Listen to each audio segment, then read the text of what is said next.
My name is Maddie White, and I am here to reminisce about the tragic epidemic of the bubonic plague that killed over 20 million people, the Black Death. Today is November 20th, 1350, and the Black Death has just left us.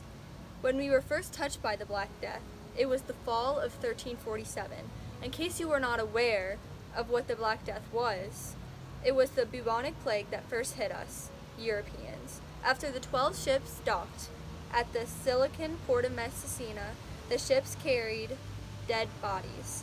What happened was that people had swelled from the insides, which led to the symptoms of fever, chills, vomiting, diarrhea, terrible aches and pains, and then death. Basically what had happened is that the bacterial disease was passed from rodents to animals to fleas to our friends. To explain what was happening for the people, Europeans had few options. Some fled to a safe place, while others locked themselves and waited for it to be over. What be over, you may ask? Schools were closing, churches closing, shops abandoned, and empty streets. It was daily death for the daily life. For families, the plague destroyed them. Back then, the families consisted of the extended family, so they were pretty big. So when the plague struck, it threatened a larger number. Honestly, all the family situations varied. One wealthy family may be able to stay to protect their assets. Another may stay in town, but relocate for protection. The three main factors that determined what any family would do are the family traditions, personal experiences, social and economic traditions. Though most tried to avoid disease, it seemed to always catch them. Therefore, families separated. Now, to a new topic. We are going to speak about what happened to the streets of Europe. Well, before the epidemic, the streets were renovated and the new cities were created. So it was a pretty nice town and city. So that was during the economic boom of the 12th and 13th century. Sanitation was important during this time period.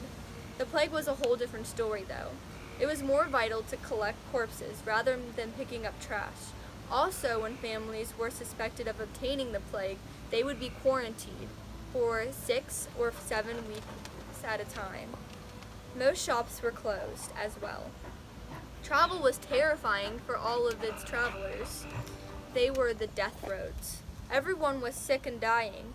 Traveling came with a threat of disease from the plague through the saturated air. During such an epidemic, citizens weren't the only people to die. Several deaths of council members and administrations were clear. Though the Black Death and fight affected the effectiveness of the government, but life and administration went on. The government hired doctors, grave diggers, guards, nurses, and several other jobs. Along with that, they sanitized, quarantined, regulated, isolated, and prosecuted. They made mortality records, built hospitals, instigated religious rituals, and encouraged the repopulation of the cities. Yes, the government suffered, but it did not die. So after the Black Death, several social and political changes were clear. Socially, flagellants, cults, masquerade of Jews, and flight of upperclassmen were clear examples of the disruptive behavior. On the bright side, the government did not collapse. The reason why it did not collapse is that it hits Europe in several different spots. Economically, wages rose because of the scarcity of labor. Also, the price of materials rose in price. In conclusion, the Black Death is an epidemic that will never be forgotten. Many lives were lost, tragically.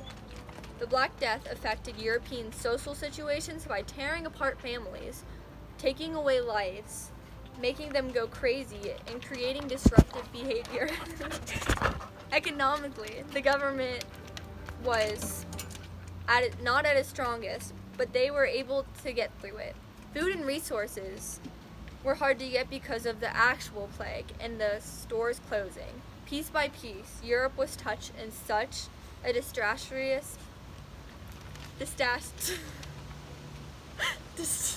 disastrous way that will never be forgotten in history. Thank you for your time.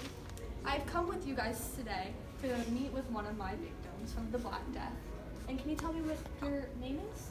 Paige Proctor. Okay, Paige, can you tell me why you were able to overcome this tragedy? Well, luckily I had been traveling during the Black Death, so I wasn't errant. Can you tell me your experiences with it? Well, I was very heartbroken because luckily I didn't get it, but most of my family did, and they had all passed. Thank you for telling me about this tragedy, Paige. I am mourned for your loss. All right, thank you.